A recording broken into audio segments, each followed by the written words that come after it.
Monday Health Minutes, sponsored by Valley Health. Hi, I'm Melanie Shafer. This is Monday Health Minutes with Valley Health. Summer is coming, and a lot of people want to get in their best shape as they put away the sweatshirts, get the shorts out, head towards beach season. So how do we do that in a healthy, balanced way? We're talking with Dr. Cyrus Hajiran about that today. It is tough as we transition from, maybe being comfort food season to thinking about getting back to better health. And we always hear, check with your doctor before you start a new regimen. So what are some of the things that we should be thinking about as we try to swing back into a more healthy mode? Sure. I think that it's important to come to your doctor and be open about discussing weight, if that's something you're concerned about.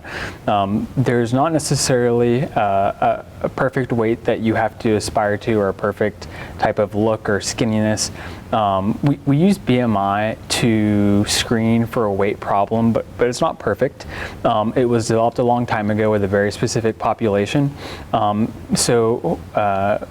But usually we use weight and height, and we see where you fall on this BMI scale, and then it should evolve into a discussion with your physician about what potential health risks or consequences you could have of your weight if it is a problem, and we should work with you to help determine that.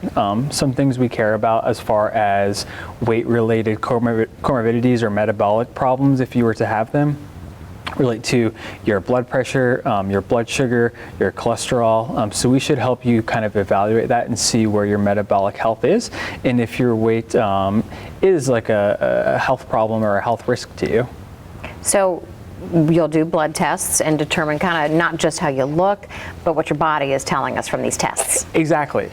So it's important to not just aspire to lose weight to be a certain size or look a certain way, but you want to think about you want a body that can do things that are important to you, activities outside or activities inside, or hobbies with your kids or with your friends. Sometimes excess weight can cause health problems that slow people down or make them not able to do what they want to do. But also someone can be carrying excess weight and it not cause any problems for them. So it's important to talk to your doctor about if you have or are carrying excess weight, if that is an issue. And then we really do a full spectrum type of analysis or evaluation with someone to see if, even under the surface for just how they look, if they are performing okay or doing the things that they want to be doing, if under the surface how their blood work is and how their organs are functioning, and if excess weight is causing any risk to any of that. And how important is hydration? How important is sleep? Sure. Both are also vital to health overall and weight loss. There's not a perfect number for saying how much you should drink, how much a day you should drink. But I think seeing where you are now as kind of a benchmark, and then talking with your provider or your physician about it to see where you are. When I talk with my patients, a lot of times I find that they aren't drinking really any water, maybe 1 or 2 cups a day, a lot of pop, a lot of even diet pop or energy drinks or Gatorade, stuff like that. Kind of a good benchmark is this 8-ounce glasses of water, 64 ounces, but more or less than that based on the amount of physical activity you're doing, or the amount you're sweating and losing water, stuff like that. As far as sleep, sleep is critically important.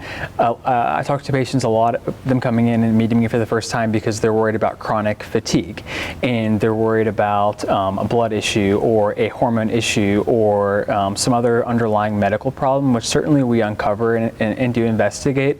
But lots of times I start with the basics and ask them how much they're sleeping, and sometimes I hear 4 or 5 hours a night, and I tell them that I would expect you to feel exhausted and unwell until you're getting that 7 to 9 hours a night is typical for adults. In addition to just being in the bed for that long, we also need to think about the quality of sleep you're getting too. So there's several layers to that as well. Yeah, so being summer ready and healthy can take a lot of different avenues to get to that. It can, and it's important to think about, I think it's a good jump start to think about overhauling diet and physical activity and lifestyle, but not in this short-term sprint just to get ready for the summer. Maybe use it as a motivator to, get healthier for the summer, but then try to sustain these type of lifelong changes that you can maintain for the rest of the year and the rest of your life to be healthy. Yeah, great advice. I really appreciate all your insight, Dr. Hajiran. Sure. Thanks for being here. Thanks for checking in for Monday Health Minutes.